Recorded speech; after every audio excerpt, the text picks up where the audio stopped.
Om Ajnanatimirandhasya Jnananjanashalakaya Chakshurunmilitam Yena Tasmai Shri Gurave Namaha. Nama Om Vishnupadaya Krishna Presthaya Bhutale Srimate Bhaktivedanta Swaminiti Namine. Namaste Saraswate Deve Gauravani Pracharine Nirvishesha Shunyavadi Paschatya Deshatarine.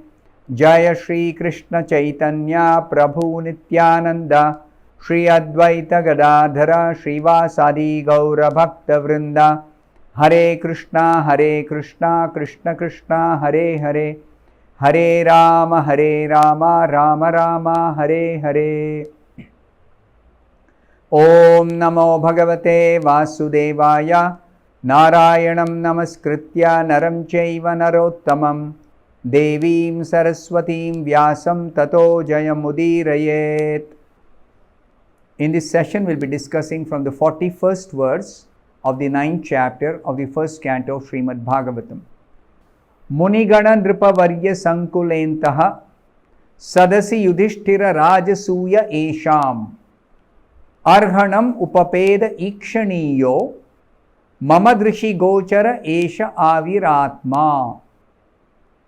The meaning of this verse is, at the Rajasuya Yajna performed by Maharaj Yudhishthira, there was the greatest assembly of all the elite men of the world, the royal and learned orders. And in that great assembly, Lord Sri Krishna was worshipped by one and all as the most exalted personality of Godhead. This happened during my presence, and I remembered the incident in order to keep my mind upon the Lord. This is yet another prayer by Bhishma Deva to Lord Krishna. Bhishma is remembering Krishna's different pastimes. So one of the pastimes was the performance of Rajasuya Yajna by Yudhishthira. Generally, the Rajasuya Yajna is performed by a king who is on the level of being the emperor of the world, and he wants to establish his supremacy by performing this Rajasuya Yajna. But Yudhishthira's aim was different, because Yudhishthira is a pure devotee of Krishna. Yudhishthira wanted to glorify Krishna. Therefore, he performed this Rajasuya Yajna. So it is explained by Srila Prabhupada in the purport. After gaining victory in the battle of Kurukshetra, Maharaj Yudhishthira, the emperor of the world, performed a Rajasuya sacrificial ceremony. The emperor in those days, upon his ascendance to the throne, would send a challenge horse all over the world to declare his supremacy, and any ruling prince or king was at liberty to accept the challenge and express his tacit willingness either to obey or to disobey the supremacy of the particular emperor. The world was ruled, different provinces, by different kings, but one king was the emperor of the whole world. Generally, the king whose capital was Hastinapura. At least 5,000 years back, that was the system. So one who accepted the challenge of the emperor, whichever king, king of a smaller province, he had to fight with the emperor and establish his own supremacy by victory. The defeated challenger would have to sacrifice his life, making a place for another king or ruler. This was the system. So Maharaj Yudhishthira also dispatched such challenging horses all over the world, and every ruling prince and king all over the world accepted Maharaj Yudhishthira's leadership as the emperor of the world. In terms of the dynasty, Kuru dynasty, Yudhishthira was the descendant of the emperors of the past. So the ruling kings and the princes, they all knew Yudhishthira to be very, very powerful emperor. So they accepted his leadership. After this, all the rulers of the world under the regime of Maharaj Yudhishthira were invited to participate in the great sacrificial ceremony of Rajasuya. Such performances required hundreds of millions of dollars, and it was not an easy job for a petty king. Such a sacrificial ceremony being too expensive and also difficult to perform under present circumstances is now impossible in this age of Kali. This is something that happened in Dwapar Yuga. Nor can anyone secure the required expert priesthood to take charge of the ceremony. It's not just a question of money alone. Even qualified brahmanas are unavailable for performing such sacrifices, because the qualified brahmana has to chant the mantra with purity. Then only the mantra will have the potency to give the benefit to the performer of the sacrifice. After being invited, all the kings and great learned sages of the world assembled in the capital of Maharaj Yudhishthira in Hastinapura.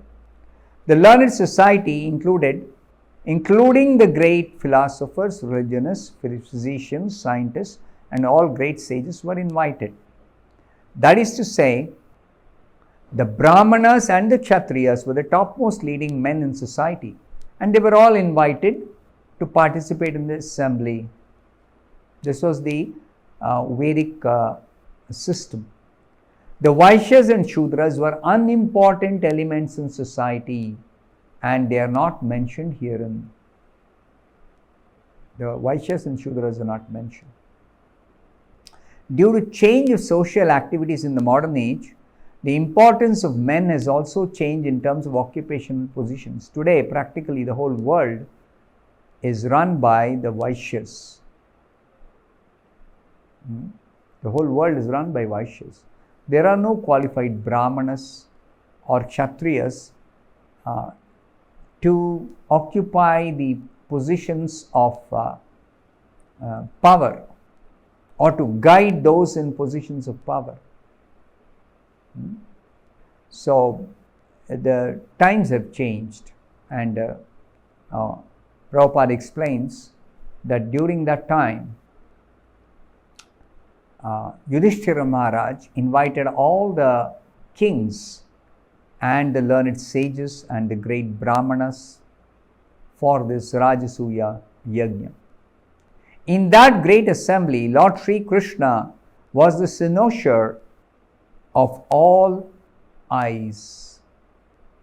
Everyone wanted to see Lord Krishna, and everyone wanted to pay his humble respects to the Lord. Now, it's elsewhere it is described that when Krishna was elected the president of the assembly in that Rajasuya sacrifice, where all great personalities had assembled, everyone's eyes was glued on the beautiful, exceptionally beautiful form of Krishna.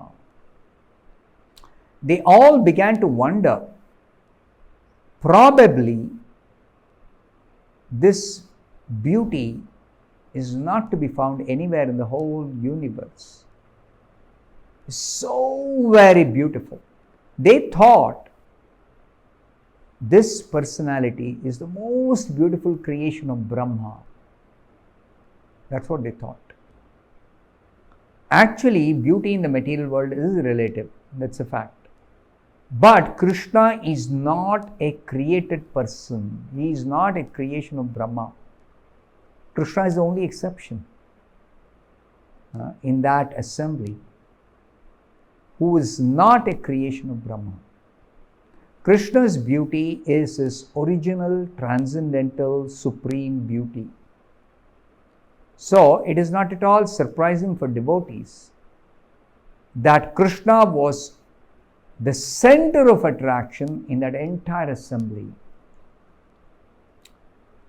Now, Bhishma Deva was also present in that assembly, and he remembered all this and was glad that his worshipful Lord, the personality of Godhead, was present before him in his actual formal presence. Krishna, the Supreme Lord, Bhishma knew as the Supreme Lord. He was actually present in front of Bhishma, and Bhishma remembered this incident. So, to meditate on the Supreme Lord means to meditate on the activities, the form, the pastimes, the name and fame of the Supreme Lord. Now, this type of meditation is what is performed by the devotees of Krishna. Now, this type of meditation in bhakti is easier than the imaginary meditation on the impersonal feature of the Supreme. This is stated in the Bhagavad Gita, that to meditate upon the impersonal feature of the Supreme is very, very, very difficult. Klesho adhikataras tesham avyaktasakta chetusam. There are people who are attached to the impersonal feature of the Supreme, and they attempt to meditate on the impersonal feature. That is very, very difficult, because the impersonal feature is described in a negative way. In the Bhagavad Gita also it is mentioned to meditate on the Supreme, who is inconceivable, who is not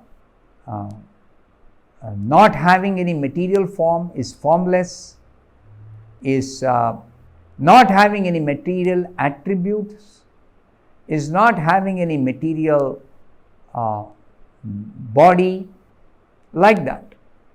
Denying all material attributes, qualities, material form, material names, etc. So, what can they meditate upon, really speaking?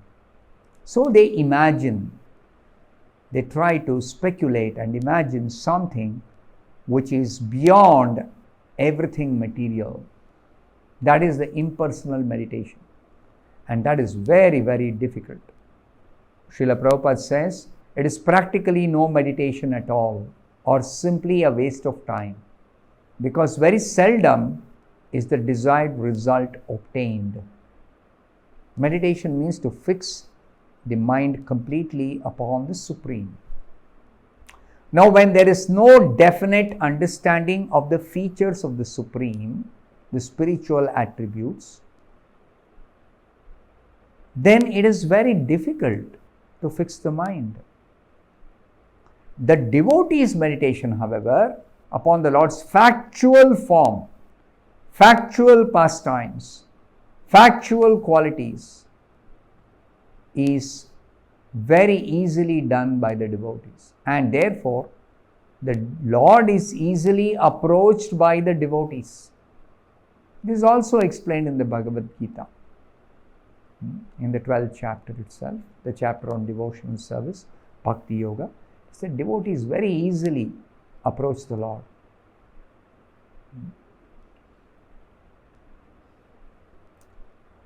The Lord is non-different from his transcendental activities.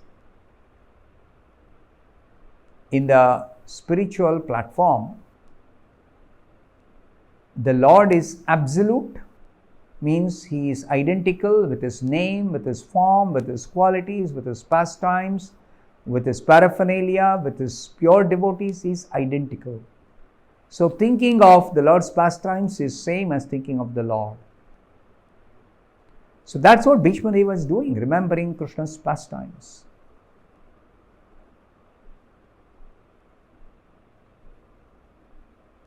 Even though people during the time of Krishna's presence on this earth planet did not know Krishna is the Supreme Personality of Godhead, but still Krishna was accepted as the greatest personality of his time. And the example is given of the Rajasuya Yagna. So therefore Bhishma